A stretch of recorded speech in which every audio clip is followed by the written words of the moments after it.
In the high-stakes world of professional football, millions are made on and off the pitch. But what happens when the very people entrusted with that wealth turn out to be the biggest threat? Today we're diving into a shocking financial scandal that rocked Turkish football to its core, ensnaring some of the sport's biggest names in a web of deceit that ended with a former bank manager breaking down in tears as she was sentenced to more than a century in prison. This is the story of Secil Erzan, the woman at the center of a fraudulent investment scheme that duped prominent footballers and wealthy clients out of tens of millions of dollars. Until recently, Erzan was a respected manager at Denizbank's Florya branch in Istanbul, a position that gave her access to a very exclusive circle of clients. But behind the professional facade, she was orchestrating a massive con. On December 1st, a Turkish court brought the hammer down, sentencing Secil Erzan to a staggering 102 years and 4 months behind bars. The charges were severe: qualified fraud, forgery of official documents, and a complete breach of trust. So what exactly did she do? Prosecutors laid out the details of a phantom investment fund. Erzan approached more than 30 individuals, promising them unbelievably high returns on their money. She wasn't just targeting anyone. Her victim list reads like a who's who of Turkish football royalty. We're talking about players like Emre Belozoglu, the former Newcastle United, Inter Milan, and Fenerbahce midfielder; Arda Turan, the celebrated winger who played for giants like Atletico Madrid and Barcelona; Fernando Muslera, the legendary Uruguayan international and Galatasaray's long-serving goalkeeper; and Selcuk Inan, the former Galatasaray captain, known for his leadership and skill. These weren't just clients. They were stars who trusted her with their life savings. The so-called fund she promoted never actually existed within Denizbank. No. It was a complete fabrication, a ghost entity created to lure in cash. Oh, yes.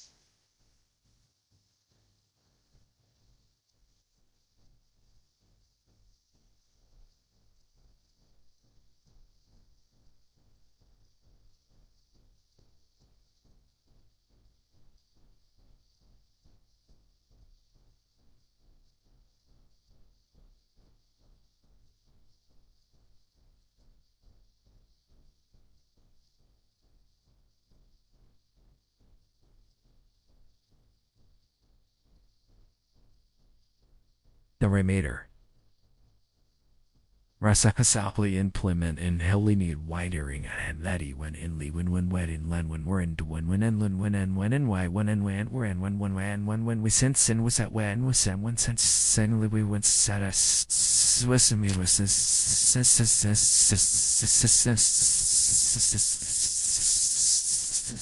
Court documents revealed that Erzan would receive vast sums of cash, sometimes delivered in bags. In return, the investors received nothing more than handwritten notes or simple stamped papers as proof of their multi-million-dollar investments. It was a scheme built on personal relationships and blind trust.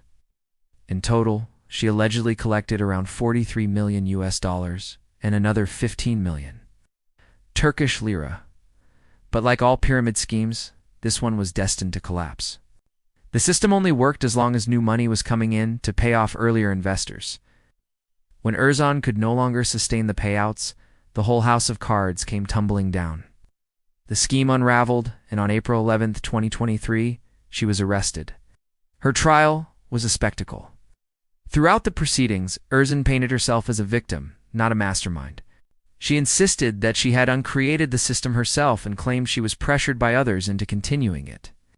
She even denied ever using the word fund to describe her scheme, portraying herself as someone trapped in a vicious cycle she couldn't escape. She also tried to downplay her relationships with the famous footballers involved, suggesting her interactions were minimal. She alleged that some individuals had signed documents related to the scheme, but were now unwilling to testify about their full involvement, hinting at a wider conspiracy that she was just a pawn. And during her final court appearance, the pressure became too much. Erzan broke down in tears, weeping as she denied withholding anyone's money. She insisted that records would prove her innocence and pleaded with the judge for leniency, asking to serve her sentence under home detention instead of in a prison cell, but the court was not convinced. After deliberation, the verdict was delivered: a sentence of 102 years and 4 months, plus a hefty fine. It was a clear message that her actions had devastating consequences. And Erzan wasn't the only one to face justice. Several other defendants were also sentenced for their roles in the fraudulent enterprise. Ali Yorak received over 15 years in prison. Attila Yorak was given 7.5 years. Others, including Nur Erkasap, Huzian, Elagul, Nazli Ken, and Suleiman Aslan, all received prison sentences and fines for various offenses connected to the scheme. However, not everyone implicated was convicted. In a surprising turn, several high-ranking Denizbank executives, including the former CEO Hakan Ates and Deputy General Manager Mehmet Atagu, were acquitted of all charges. This has left many questioning the full extent of the bank's knowledge and responsibility in the affair. The court also made a specific ruling on the forgery charges, treating the forgery of special documents as a single offense against the state, for which Erzan will be under supervised release for 5 years after her prison term. This case serves as a chilling reminder of the dangers that can hide behind a trusted name and a friendly face. For the football stars and other victims, it's been a brutal lesson in financial security. Their trust was shattered, and their fortunes were stolen by someone they believed was working to protect their interests. The story of Secil Erzan is a cautionary tale about greed, deception, and the catastrophic fallout when a system built on lies finally implodes. It shows that no matter how famous or wealthy you are, you can still fall victim to a sophisticated con. What do you think about this case? Should the bank have borne more responsibility? Let me know your thoughts in the comments below.